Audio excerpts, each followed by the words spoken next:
Hey guys, Joseph here. Today we're doing another video, and today it's another Joseph car video, and today we're doing another Saab video, and today I'll be showing you how to replace the outside temperature sensor. When I show you, this is sometimes this will read really high. I wonder if it does right now. It's reading right sometimes, but not all the time. See, look, guys, it's 49 right now, but that spiked up to 80 yesterday, and it's literally, that's correct now, but not all the time.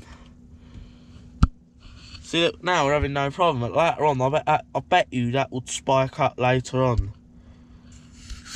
So, guys, that tells me that needs to definitely be replaced, and here it is right here. I want to place you somewhere. I'll place you guys. There you go. I'm holding you there while I do this. See you guys, here's the parcel. I'll switch it off. But I bet you later on that was going to spike up to like 120. That's what it spikes up to sometimes. 49 Fahrenheit right now, spiked up to 120 sometimes. And this is literally winter, see. Here it is. Here we have the new sensor. Right here. This part is for the Saab 95, but also you can put this sensor on Vauxhall Vectras and Vauxhall Corsas. You can fit that sensor to those too. But in our specifics, it's on the Saab 95. So let's show you how to replace this right now. I'm going to get over to the front on the floor right now. Right guys, the sensor is directly in the centre of the car. So you disconnect it. So you push it all in. You push the three little clip. So this torch falling out of the way, just so you guys can see. You just got to push it through. That's just gone through. Now I'll try and pull it through so you can see. Try and give you the shot of it. So I've had this off before, so I do know how this comes apart. Right, I'll try and explain my best here for you, so it works.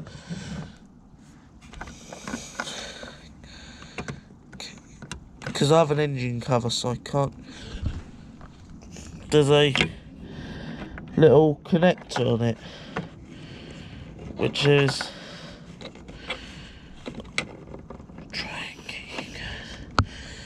Don't know if you guys can see it.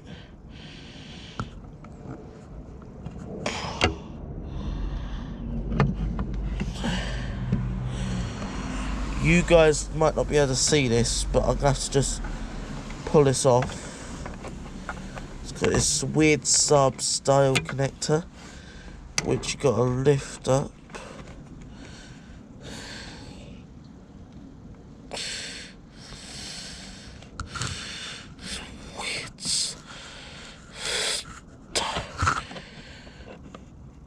So now this comes apart because I've had this come off. So right, I'm gonna have to get in a comfy position, so I'm gonna pause here. Right guys, here it is. Now you flick that little catch you can see right there. Put my thumb on. So it works, you just get to lift it over a tab. Just get it off.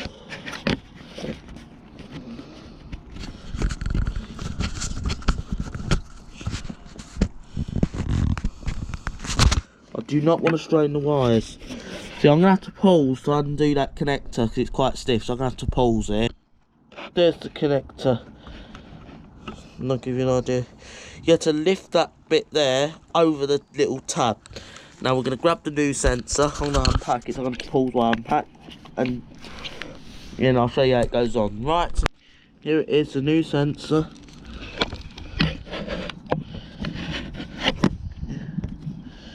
You can kind of see the new sensor.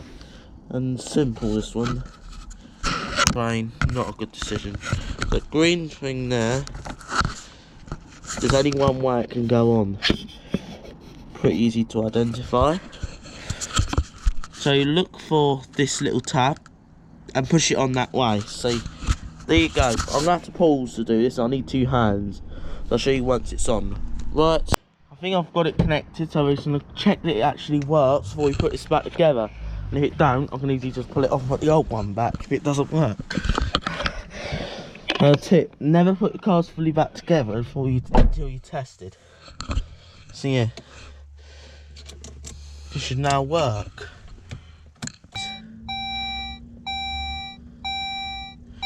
Yep, that works. That's right, that's not like it. So now guys, we can shift that back on. Put it all back. I didn't hear a click, but at least it's connected. I'll try and get it to push it. Now it's harder to push back together, the other one. I just left it hanging while I tested. So now we know it works, so we can reconnect it all. So I'm gonna go and do this right now. So right guys, it's all in. I forgot to film it and connect it back in, but it's easy to do. You have to just push it back through in the back of the. I hope this helps. I really do. So yeah, you push it with the connector at the bottom, then push it into the back of this. Yeah, it works. So now it's all clicked in. I didn't hear a click on the connector, but it works.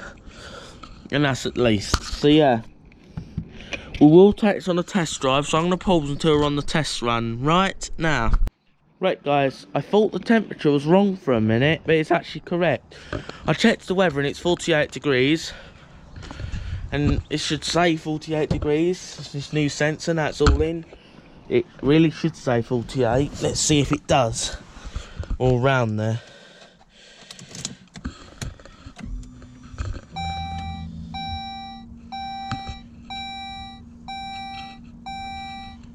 Yep, that's correct. See guys, it's not well off anymore.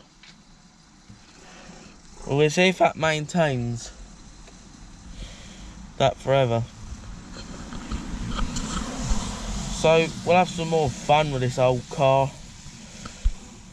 So yeah guys, we're taking it for a test drive, so I'm going to pause until we're on the test drive right now. We're getting a stable temperature now. Stabler than it used to be. See, it's 50 degrees, it's just 2 Fahrenheit difference to the, just probably where I've seen reading a bit off, probably where I was handling it. But let's see, there you go.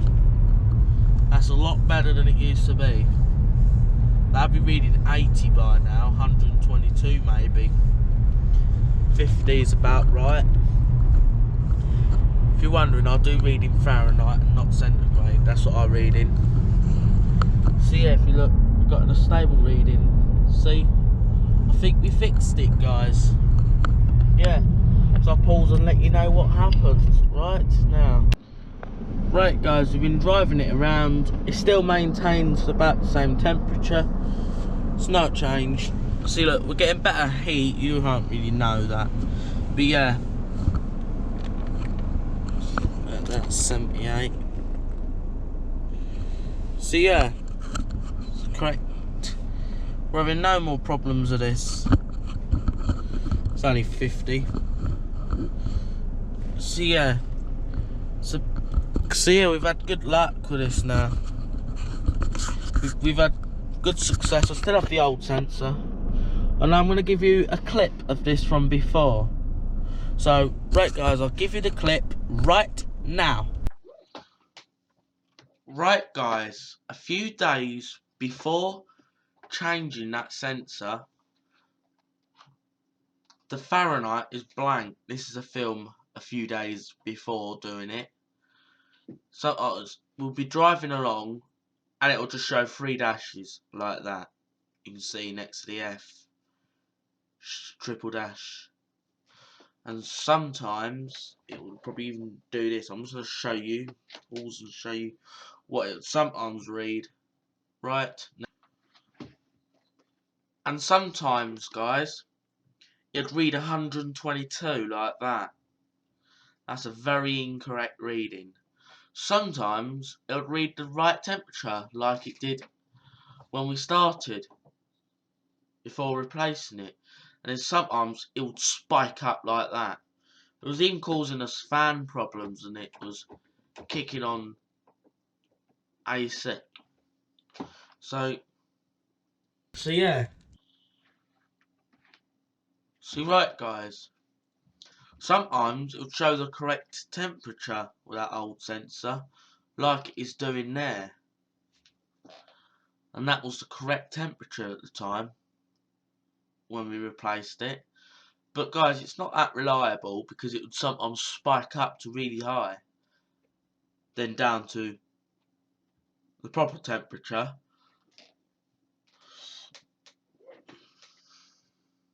Yeah, because it's just nowhere near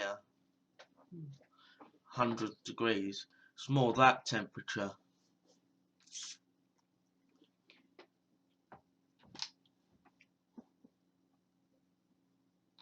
So yeah. So I'm going to pause here and go and end off this video right now. Right, guys, we've been running that Saab around for a day with that new sensor. It's been very good. We've had no problems with it ever since I replaced it. Temperature's just stayed stable. But we're going to now end off this video. If you enjoyed this video, please leave a comment below and give this video a thumbs up and subscribe. And don't forget to push the notification bell. And have a nice day.